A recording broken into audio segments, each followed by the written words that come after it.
Traders diary में स्वागत है आपका। नमस्कार, मैं हूं आशीष चतुर्वेदी। और नमस्कार, मैं हूं वरुण दुबे। ट्रेडर्स डायरी शुरू करने के पहले एक बात देख लेते हैं कि ग्लोबल संकेत कैसे हैं, किस तरह का रुझान देखने मिल रहा है। तो आशीष, एक बात तो साफ है कि आज ग्लोबल संकेत जो है वो थोड़े कमजोर है। एसजीएक्स निफ्टी अगर आप देखेंगे तो करीब 135 पॉइंट के आसपास की यहाँ पे गिरावट दिखा रहा है। और कहीं ना कहीं गिरावट जो आई है वो ग्लोबल मार्केट से जो खराब संकेत आए हैं, खासकर यूएस के मार्केट अगर आप देखेंगे तो वहाँ पे ओवरनाइट अच्छी खासी गिरावट देखने मिली है। डाउ में देखिए करीब 325 अंक की गिरावट देखने मिली और कहीं ना कहीं इसी का इंपैक्ट जो ग्लोबल मार्केट्स में देखने मिल रहा है। एसएनपी देखिए, नैस्डैक देखिए, 1-2% के आसपास की गिरावट हुई है। और खासकर आशीष कल टेक्नोलॉजी रिलेटेड स्टॉक्स बिल्कुल इनकी जम के पिटाई हुई है। फेसबुक, हाँ वो तो कल रात को बंद ही हो गया था।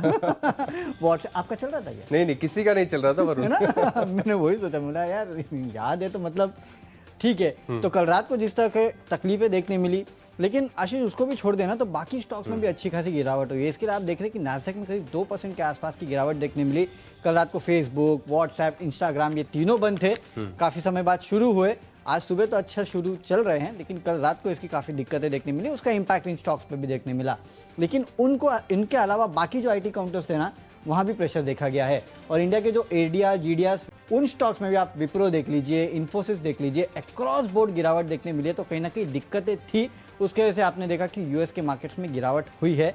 और उसी का इंपैक्ट आज सुबह आप इंडियन मार्केट्स में देख रहे हैं, जहाँ करीब 130-140 पॉइंट के आसपास की गिरावट है।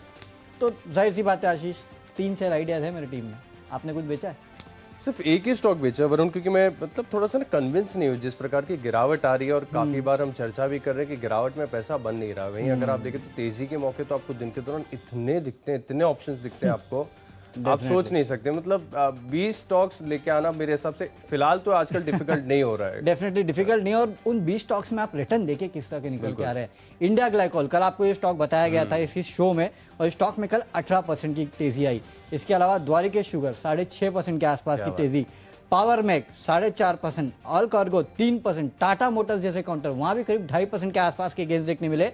और heavy weight, in fact heavy weight वैसा हैवी वेट नहीं है वेटेज के नाम से, लेकिन प्राइस भाव के हिसाब से 3M इंडिया 550-600 रुपए के आसपास की तेजी उस काउंटर में भी देखने मिली। तो तमाम ये काउंटर्स थे जहां पे कल आपको इसी शो में खरीदारी की सलाह दी गई थी। और देखिए किस तरह की जम के कमाई इन काउंटर्स में देखने मिली है।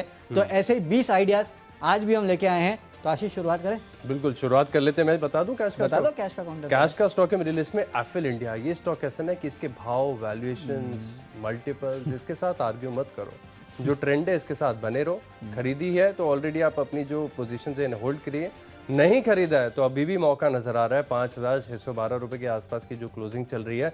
अब यहाँ से अगला पड़ाव मुझे वरुण सीधा 6,000 लग रहा है। मैं कोशिश कर रहा था कि थोड़ा नीचे का टारगेट दे दूं कुछ ऐसा, लेकिन 6,000 विजिबल है। थोड़ा पेशेंस जरूर देना होगा, पेशेंस टेस्ट करेगा। स्टॉक में अगर आप देखें तो बहुत बढ़िया यूफोरिया चल रहा था, एक तरफा तेजी आ रही थी। इसके बाद स्टॉक में कंसोलिडेशन आया। इनफैक्ट काफी अच्छी प्रॉफिट बुकिंग इस स्टॉक के अंदर देखने को मिली। निश्चित तरह से स्टॉक ने बना लिया बेस। तो फिर यहाँ पर इंट्राडे पोजीशंस या फिर बीटीएसटी नहीं करनी है, स्टॉक को समय देना है। अच्छे रिटर्न्स यहाँ पर देखने को मिलेंगे। वन ऑफ अ काइंड कारोबार है लिस्टेड स्पेस में अगर आप देखा जाए तो, लेकिन फिर भी चाहे तो 5,400 रुपए का लगाएंगे स्टॉप लॉस। एफएल इंडिया में खरीदारी करेंगे। डेफिनेटली आशीष, कुछ दिनों पहले मेरे ख्याल से कोई रिपोर्ट भी आई थी और शायद 7,000 के आसपास के टारगेट्स दिए गए थे इस काउंटर पे, राइट? बिल्कुल। तो 7,000 के आसपास के टारगेट आपको लॉन्ग टर्म में देखने मिल सकते हैं। 6,000 के इमीडिएट टारगेट्स के लिए आप यहाँ खरीदारी कर सकते हैं। चलिए, कैश का काउंटर जो मैंने चुना है वो ऑयल एंड गैस क्षेत्र की कंपनी है ऑयल इंडिया। देखिए कच्चे तेल के आप भाव देखिए, अब तो $81 के पार कच्चा तेल जो है वो निकल चुका है। ओपेक प्लस की जो बैठक थी उसमें कोई निष्कर्ष निकल के आया नहीं है, और वो कहीं ना कहीं जो उन्होंने पहले डिसाइड किया था उसी पे अभी भी स्थिर रहेंगे। इसका एक साफ मतलब है कि यहाँ से कच्चे तेल के दाम जो है वो शायद और बढ़ सकते हैं। और उसी का इम्पैक्ट आपको ग्लोबल मार्केट्स में भी देखने मिला, जहाँ कच्चे तेल के दाम में बढ़ोतरी हुई है। और जब जब कच्चे तेल के दाम में बढ़ोतरी होती है तब तब ये जो काउंटर्स है उनमें अच्छी खासी तेजी होती है। Oil India, ONGC, MRPL, Chennai petrol, तमाम वो काउंटर्स है जो आपको अपने रडार पर रखना चाहिए। इसके लिए ऑयल इंडिया ये वो मेरा आज का पहला स्टॉक है जहाँ पे खरीदारी की सलाह दे रहा हूँ। 250 के लेवल के लिए इंट्राडे में आप खरीदारी कीजिएगा। 236 का आपको एक स्टॉप लॉस भी रखना है। अब चलते हैं अगली कैटेगरी जो कि फ्यूचर्स की कैटेगरी, और मेरा पहला सेल कॉल है आईसीआईसीआई बैंक। देखिए आशीष ने आपको कल सारे टेक्निकल तर्क तो बता दिए हैं कि क्यों आईसीआईसीआई बैंक में आपको बिक्वारी करना चाहिए। क्या डोजी कैंडल डोजी कैंडल बन गई और वहां से अभी अब डोजी का कोई रिलेवेंस नहीं है। अच्छा, डोजी के बाद अगली जो कैंडल कल बनी है, कल 1-1.5% की तेजी के साथ बंद हुआ है। ओके, तो ठीक है, अब उसे भूल जाएंगे। अब जो ट्रिपल टॉप ऊपर की तरफ बना हुआ है वो हावी होते हुए नजर आए। डेफिनेटली, तो वो आज हावी हो जाएगा। और आप देखना है आज इस काउंटर में अच्छी खासी गिरावट आएगी। वैसे भी मार्केट का जो मूड है वो ठीक नहीं है, तो बैंकिंग काउंटर जो है वो थोड़े दबाव में रह सकते हैं। इसके लिए आईसीआईसीआई बैंक यहाँ पे फ्यूचर में आप बिकवाली करके चलेगा 690 के लक्ष्य के लिए। 710 का आपको एक स्टॉप लॉस भी रखना है। वीकनेस है, वीकनेस आज आपको देखने मिलेगी, मार्केट की गिरावट के साथ ये स्टॉक गिर सकता है, इसके लिए यहाँ बिकवाली करना है। तो चलिए मैं अपना फ्यूचर्स का स्टॉक बताऊं। इससे पहले वरुण ऑयल इंडिया, इसको 6-8 महीने पहले कोई स्टॉक को कोई पूछता नहीं था, इतना सस्ता मिल रहा था, है ना। और अब जिस प्रकार की तेजी और लगातार यहाँ पर ब्रेकआउट देखने को मिले, सबके रडार पर ये स्टॉक आ रहा है। नो डाउट जिन्होंने ना अगेंस्ट द ट्रेंड बेट किया होगा इसके अंदर, उनको तो बड़ा जमकर मुनाफा हुआ रहेगा, क्योंकि आप देखें निश्चित तरह से क्या रिकवरी आई है। हालांकि मार्च के लो से अगर देखे जाए तो बहुत सारे स्टॉक्स ऐसे हैं जो 3-3, 4-4 गुना, बहुत लंबी लिस्ट है वैसे स्टॉक्स की, ये नहीं चला था, इसने अब शुरुआत की है। अब आशीष, ऑयल इंडिया हो या कोल इंडिया, सब ऑफ रडार पे, अब रडार पे आना शुरू हुए हैं। तो चलिए मैं आपको फ्यूचर्स का स्टॉक बताता हूँ। यहाँ पर मैंने चुना एम&एम फाइनेंस, और देखिए यहाँ पर एक कोइंसिडेंस ऐसा बना कि स्टॉक कल मेरे रडार पर आया था। कल मैं जो ईओडी चार्ट स्कैन कर रहा था तब मैंने अपनी लिस्ट में शॉर्टलिस्ट करके स्टॉक को डाला, और सुबह देखा तो इनके जो ऑपरेशनल हाइलाइट्स हैं वो आए। और देखिए तो डिसबर्समेंट में पिछले साल के मुकाबले, पिछले क्वार्टर्स के मुकाबले अच्छी ग्रोथ देखने को मिली है। तो नो डाउट यहाँ पर स्टॉक में अच्छी तेजी देखने को मिलेगी, लेकिन थोड़ा सा ना बाजार सपोर्टिव होता ना तो मजा आता, लेकिन बाजार सपोर्टिव है नहीं। फिर भी मैं मान रहा हूँ कि यहाँ पर तेजी तो आएगी, और वैसे भी अगर आप देखें तो हो सकता है कि एसजीएक्स निफ्टी जब बाजार की शुरुआत हो तो उसके बाद थोड़ी सी रिकवरी दिखा दे। एक बार तो दिन के दौरान रिकवरी आएगी, ये तो निश्चित, ऐसा तो नहीं कि कंटिन्यूस आपको डाउनफॉल देखने को मिले, क्योंकि इतना कुछ बड़ा नेगेटिव वरुण मुझे दिख नहीं रहा है कि आपको इतनी करीब 150 अंक से ज्यादा की गिरावट आपको देखने को मिले। सस्टेन करेगी कि नहीं ये बड़ा सवाल है, लेकिन स्टॉक्स में आ रही है खरीदारी, तो इसके चलते 195 रुपए का लक्ष्य होगा। करीब 189 के आसपास की क्लोजिंग है। आप 184 रुपए का लगा लीजिए स्टॉप लॉस। अच्छी तेजी यहाँ पर फ्यूचर्स में देखने को मिल सकती है। आज लक्ष्य हासिल ना हो तो आप कल के लिए भी अपनी पोजीशन जो है कैरी फॉरवर्ड करके चल सकते हैं। हो सकता है कि कल यहाँ पर जो है आपको जो फर्दर एक मोमेंटम है वो देखने को मिले। तो चलिए फिर लिस्ट को आगे बढ़ाते हैं। अगली हमारी कैटेगरी है बेस्ट ऑप्शन, और यहाँ पर मैंने बिकवाली वाला स्टॉक चुना, और बिकवाली जो है वैसे सेक्टर के अगेंस्ट चल रहा है। देखिए केमिकल स्टॉक्स गजब की तेजी देखी जा रही है। आरती इंडस्ट्री जैसे हैवी वेट में अगर आप देखें तो दिन के दौरान 6, 7, 8% तक के उछाल आ रहे हैं, लेकिन यूपीएल ये कर रहा है लगातार निराश। ये मुझे लगता है ना कि केमिकल स्पेस का बायोकॉन है। ये चलता ही नहीं है, ये चलेगा तो गिरने के लिए चलेगा। आप देखिए इसमें जब भी बड़ा अप मूव आया ना तब कंटिन्यूस यहाँ पर डाउनफॉल और एक प्रॉफिट बुकिंग का एक सिलसिला देखने को मिलता है।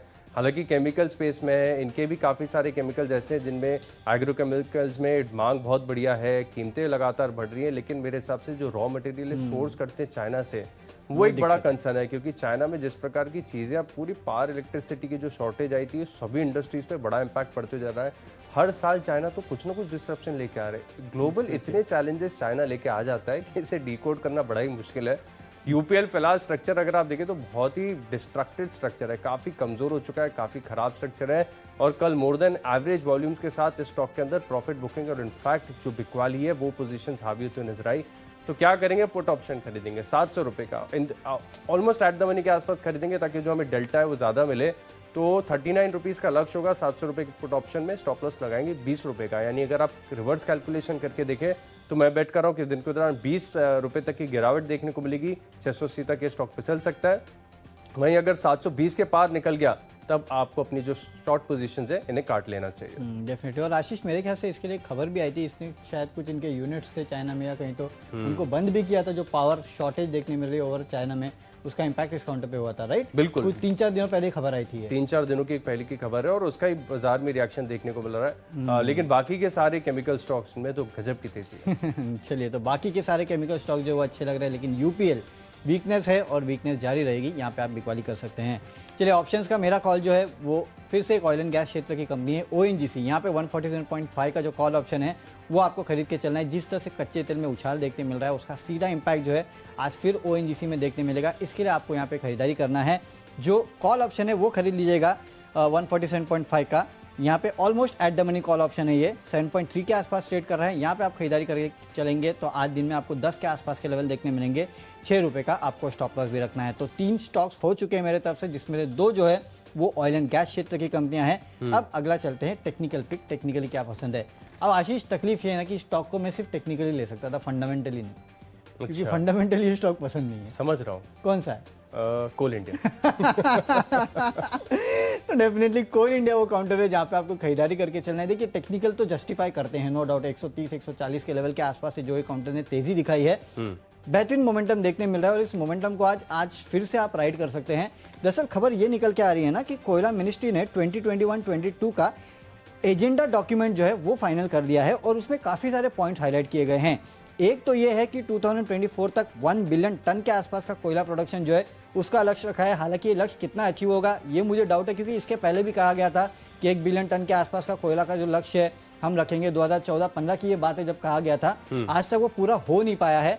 2024 तक पूरा होता है कि ये देखना होगा। लेकिन उसके अलावा जो बातें कही गई है ना, उसमें सरकार ने इस कंपनी को कहा है कि इलेक्ट्रॉनिक व्हीकल्स और साथ ही साथ चार्जिंग स्टेशन में इस कंपनी को एक्सपांड करना है। तो वो जो कोल इंडिया ये सबसे बड़ा इस पूरे कोयला मिनिस्ट्री का जो एजेंडा डॉक्यूमेंट है उसमें निकल के आप ये कैसे करेंगे, क्या करेंगे, ये दूर की बात है। देखिए आशीष, कुछ समय पहले लोग यही कहते थे भेल करेगा, लेकिन भेल ने किया।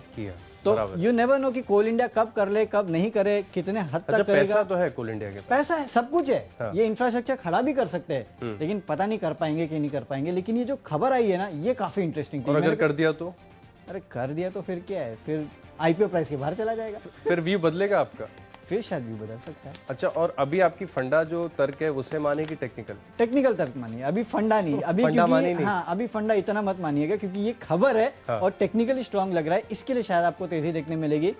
इस कंपनी के फंडामेंटल्स चेंज होने को ना आशीष बहुत लंबा समय लगेगा। लेकिन टेक्निकल्स में सिर्फ 196 बस आज के लिए ही है। सिर्फ आज के लिए ये कॉल है, इसके आगे नहीं है। क्योंकि जैसे कि मैं आपसे लगातार यही कहता जा रहा हूँ आशीष, ये अपने आईपीओ प्राइस को बीट नहीं कर पाए 245। लेकिन डिविडेंड मिला के देख लेंगे कर दिया वरुण, मैं टेक्निकल देना आपको 1 मिनट रोक रहा हूँ। अभी देखो स्टॉक कैसा था कि आईपीओ प्राइस पे आया, फिर कंटिन्यूस गिरावट आई अब धीरे धीरे ऊपर बढ़ रहा है। और अगर इसने आईपीओ प्राइस टच कर लिया तो इतना बड़ा राउंडिंग बॉटम बनेगा और इतने मैग्नीट्यूड का ब्रेकआउट होगा ना, फिर हाथ नहीं आएगा। देखते हैं करता है कि नहीं करता है। वैसे अगर इसका लाइफ हाई देखेंगे तो करीब 450 के आसपास है। जब वो 2014 में बात की जा रही थी ना कि 1 बिलियन टन के आसपास का कोयला करेंगे, तब ये स्टॉक करीब 447 के आसपास गया था, मुझे याद है। उसके बाद वो लेवल तो छोड़िए, आईपीओ का लेवल भी कभी इसने दिखाया नहीं है। देखते हैं कि क्या होता है। लेकिन ये जो स्टेटमेंट्स निकल के आए हैं ना, ये काफी इंटरेस्टिंग है। देखते कोल इंडिया कर पाता है नहीं कर पाता है, बट इस स्टेटमेंट्स के तर्ज पे और टेक्निकल थोड़े बहुत सपोर्ट कर रहे हैं, उसके चलते आपको कोल इंडिया में खरीदना है। 196 के लक्ष्य ले 186 का स्टॉप लॉस भी रखिएगा। तो चलिए, टेक्निकली जिस राउंडिंग बॉटम की मैं बात कर रहा था ना, ऐसा स्टॉक मेरे पास है और स्टॉक है जिंदल स्टेनलेस। यहाँ पर आपको खरीदारी करनी चाहिए और मैं मतलब कह रहा हूँ कि आप इस स्टॉक को खरीदिए मत खरीदिए, लेकिन एक बार इसका ना मंथली चार्ट देखिए, डेली वीकली को कीजिए इग्नोर और बड़ी पिक्चर देखिए। बड़ी पिक्चर अगर आप देखेंगे तो आपको नजर आएगा इतने बड़े मैग्नीट्यूड का यहाँ पर एक राउंडिंग बॉटम फॉर्मेशन हुआ है। उसके ऊपर ब्रेकआउट भी हो गया, ब्रेकआउट होने के बाद सस्टेन भी कर रहा है। मेटल सेक्टर पूरी तरीके से बूम में है, सुपर साइकिल चालू है। ये स्टॉक है ना एक मल्टी बैगर साबित हो सकता है। हालांकि टेक्निकल जो मेरे हिसाब से जो टारगेट निकल के आ रहा है ना, वो बड़ा टारगेट नहीं निकल के आ रहा है, क्योंकि ब्रेकआउट काफी लंबे समय पहले हो चुका था। उसके बाद स्टॉक में तेजी भी काफी बढ़िया देखने को मिली थी। तो जिंदल स्टेनलेस हिसार नहीं, Jindal stainless limited JSL limited, इस स्टॉक के अंदर आपको खरीदारी करनी है। 175 रुपए के आसपास फिलहाल चल रहा है और मैं मान रहा हूँ कि बहुत जल्द जो ये स्टॉक है 220 रुपए के पार जाने की क्षमता रखता है। यानी करीब करीब अगर आप देखें तो 25-30% तक के रिटर्न इस स्टॉक पे आपको देखने को मिल सकते हैं। इसका चार्ट, मंथली चार्ट एक बार जरूर देखेगा, काफी बेहतरीन और शानदार चार्ट है जिंदल स्टेनलेस लिमिटेड। इस स्टॉक के अंदर आप खरीदारी करके चलेंगे। तो चलिए अब लिस्ट को आगे बढ़ाते हैं। अगली हमारी कैटेगरी है फंडा पिक, और फंडा पिक में मैंने थोड़ी केमिकल स्पेस की कंपनी चुनी है जिसकी आमतौर पर चर्चा कम होती है, और इसका नाम है श्री रायलसीमा। यहाँ पर आपको खरीदारी करनी चाहिए। नाम थोड़ा सा है डिफिकल्ट, लेकिन इस स्टॉक में अगर आप देखें तो फंडामेंटल्स हैं बेहतर, फंडामेंटल्स अच्छे हैं। और सबसे अच्छी बात क्या है कि केमिकल स्पेस की कंपनी जब भी जो थीम बाजार में चल रही हो ना, उसका एक न एक स्टॉक आपके पास हमेशा रहना चाहिए। देखिए रियल एस्टेट हमने काफी सही समय पर आइडेंटिफाई किया, हालांकि केमिकल स्पेस में मुझे लग रहा है कि वरुण थोड़ी सी ना देरी हो गई। जिस प्रकार से इसके पूरे स्टॉक्स हैं ना, काफी सारे ऐसे हैं जो बहुत ज्यादा चल चुके हैं, लेकिन अभी भी मुझे लग रहा है कि यहाँ पर खरीदारी करनी चाहिए, क्योंकि यहाँ पर फंडामेंटल्स है बेहतर, खबरें आ रही हैं अच्छी, केमिकल स्पेस के स्टॉक्स लगातार है बजिंग और स्ट्रक्चर भी है बढ़िया, और कल के सत्र में काफी मैसिव ब्रेकआउट भी हुआ है। तो करीब करीब 460 रुपए के लक्ष्य आप इस स्टॉक में खरीदारी करेंगे। समय देना होगा 3 महीने का। श्री रायलसीमा हाइपो है ना, मतलब नाम हम चेंज तो नहीं हुआ, यही ओरिजिनल नाम है? देखो इससे पहले अगर नाम चेंज हो गया हो तो मुझे नहीं पता, लेकिन ये नाम सुना हुआ भी है। ऐसा नहीं है कि इसकी चर्चा कम होती है, बात पक्का है, लेकिन इस स्टॉक का नाम सुना है। डेफिनेटली, तो नाम सुना है और एक out of the box idea जो है वो आशीष लेके आए हैं। यहाँ पे आप खरीदारी करके चल सकते हैं। चलिए फंडामेंटल जो स्टॉक मुझे पसंद है वो है रेमंड का। देखिए फंडामेंटल तो कोई तकलीफ है नहीं रेमंड की स्टॉक में, ये तो आप सभी जानते हैं, लेकिन आज दरअसल इस कंपनी की प्रेस ब्रीफिंग है जहाँ पे रियल एस्टेट बिजनेस को लेके कुछ ही अपडेट देने वाले हैं। आपको वैसे तो पता ही है कि हमने आपको सबसे पहले खबर बताई थी कि किस तरह से अब ये अपने जो रियल एस्टेट कारोबार है उसको अलग करने जा रहा है, तो उसको लेके आज ये ब्रीफिंग जो है वो भी करने वाले हैं। तो उसके पहले मुझे लगता है कि स्टॉक में आपको काफ़ी बेहतरीन एक्शन देखने मिलेगा। इसके लिए आप यहाँ खरीदारी कर सकते हैं। 465 के लक्ष्य के लिए 443 का आपको स्टॉप लॉस भी रखना है। पर उनसे जानते हैं उनका आईपीएल स्टॉक। डेफिनेटली आशीष, मेरा एक आईपीएल स्टॉक ये आपका काफ़ी फेवरेट स्टॉक रहा भी है और उसका नाम है एफडीसी। यहाँ पे खरीदारी की सलाह दे रहा हूँ। 350 के आसपास ये काउंटर ट्रेड कर रहा है। यहाँ से अगले 4 से 6 महीनों में 450 के आसपास के लेवल आपको देखने मिलेंगे। इनफैक्ट जो स्टोरी मैं आपको बता रहा हूँ ये अगर रिजल्ट्स में दिखना शुरू हो गई ना तो उसके पहले आपको देखने मिलेगा।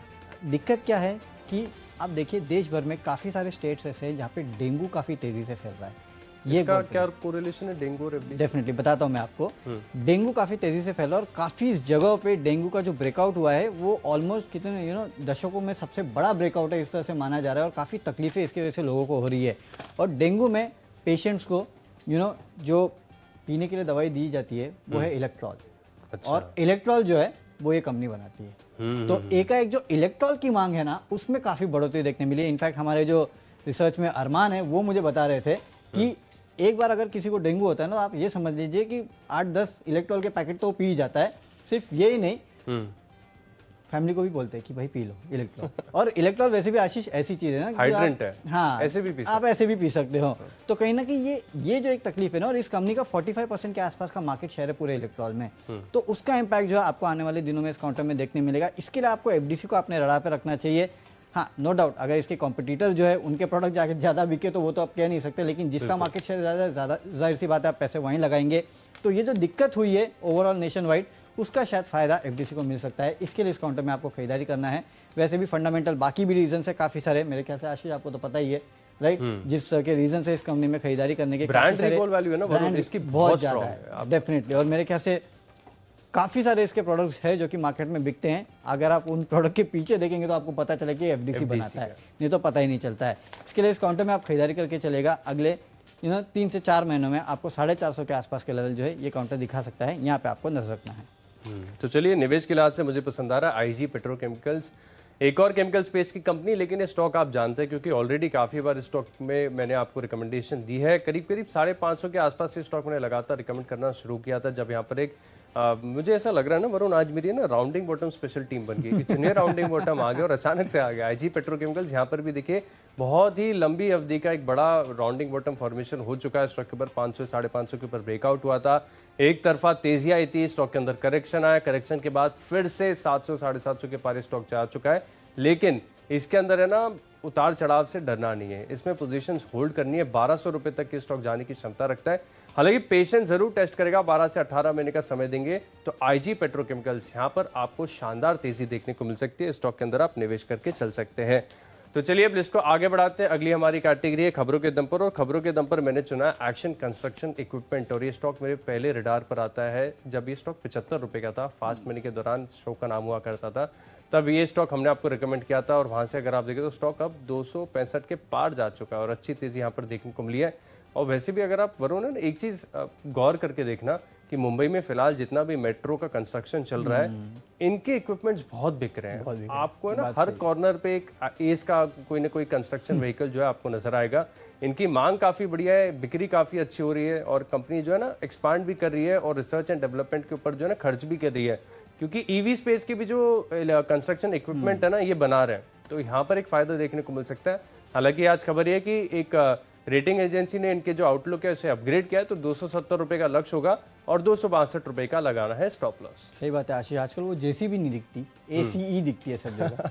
सही सी बात है, तो उसका इम्पैक्ट तो आपको देखने मिलेगा लॉन्ग टर्म में। चलिए ठीक है, खबरों के दम पे जो स्टॉक मुझे पसंद है वो है आरवीएनएल। दरअसल खबर ये है कि टाटा स्टील के साथ इस कंपनी ने करार किया है इंफ्रा प्रोजेक्ट्स को नॉमिनेशन या एसपीवी के जरिए इम्प्लीमेंट करने के लिए एमओयू जो है इस कंपनी ने टाटा स्टील के साथ इसका करार किया है। तो इसका इम्पैक्ट जो है आपको इंट्राडे में इस कंपनी में देखने मिलेगा। इसके लिए आप यहाँ खरीदारी करके चल सकते हैं।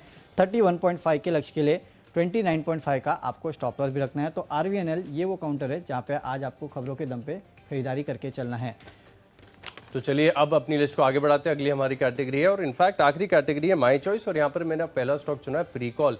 यहाँ पर आपको खरीदारी करनी है। देखिए केमिकल स्पेस के जो स्टॉक्स हैं वो तो बजिंग है, लेकिन मुझे लग रहा है ना ऑटो एंसिलरी स्पेस में भी स्ट्रेंथ है और चुनिंदा नाम ऐसे है कि जहाँ पर बाइंग आ रही है अच्छी वॉल्यूम्स के साथ। तो 107 रुपये की क्लोजिंग है इसमें, 112 रुपये के लक्ष्य आप इस स्टॉक में खरीदारी करेंगे। 103 रुपये 50 पैसे का लगाना है स्टॉप लॉस, क्योंकि आज बाजार कमजोर हो सकता है कि स्टॉक थोड़ा सा सस्ता मिले, लेकिन जितना सस्ता मिलेगा मुनाफा उतना बढ़िया देखने को मिलेगा।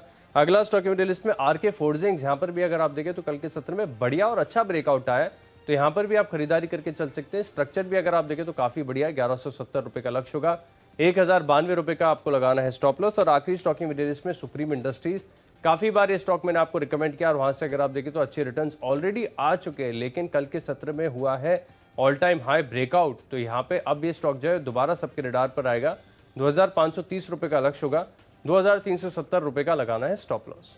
चलिए माय चॉइस में मेरे तरफ से एक खरीदारी और दो बिकवाली का कॉल है। सबसे पहले जो खरीदारी का कॉल है वो आपको बता देता हूं, JSW एनर्जी, यहाँ पे आप खरीदारी करके चल सकते हैं। दरअसल खबर ये आई है कि सेनवियन इंडिया के साथ इस कंपनी ने करार किया है।